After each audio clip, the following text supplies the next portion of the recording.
भारत जी, आपसे एक छोटा सा सवाल करना चाहूंगी। क्या हम ये माने कि जब हम धनतेरस की बात करते हैं तो है तो धनवंतरी जी का त्योहार, लेकिन बन गया धनतेरस लाइए जी लक्ष्मी जी का त्योहार, मार्केटिंग ज्यादा हो गई है? देखिए, हम सभी लोगों ने बचपन से ये बात सुनी है, हेल्थ इज़ वेल्थ। तो सबसे सही बात तो ये है कि अगर आपका जीवन में आप निरोगी रहेंगे तो आप अपने आप ही पैसा कमाने लगेंगे, आपके पास धन अपने आप आएगा, आपकी जैसे जैसे ऊर्जा बढ़ेगी। क्योंकि हमेशा से ये कहा गया है कि आपके पास में ज्ञान का फल होता है, कर्म का फल नहीं होता, ज्ञान का फल मिलता है। इसके साथ में अगर आप, जैसे कि अभी इन्होंने कहा, अगर आप ये समझें, जैसे कनकधारा स्तोत्र की मैं बात करूं या श्री सूक्त की बात करूं, उसमें एक लाइन ये भी आती है कि अलक्ष्मी का क्षय हो।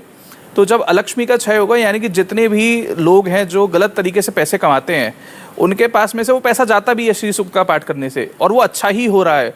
क्योंकि अलक्ष्मी से तो अगर श्री सूक्तम का पाठ करके लक्ष्मी जा रही है तो आप चिंतित ना हो। ये अद्भुत है, ये मैं पहली बार सुन रही हूँ। वो गलत धन है, गलत धन में ही कलयुग समाया हुआ है, गलत धन में ही पाप है।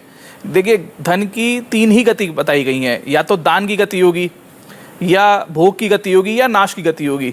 तो ये आपके ऊपर निर्भर करता है कि आपने क्या गति करवानी है। क्योंकि आपने ये भी देखा होगा, कुछ लोगों ने या कई लोगों ने अगर गलत तरीके से पैसे कमाए तो उनकी संतान को वो फल भोगना पड़ा। मैंने खुद ने देखा है, कई लोग नाश हो जाते हैं, उन लोगों की प्रॉब्लम्स बहुत ज़्यादा आ जाती हैं।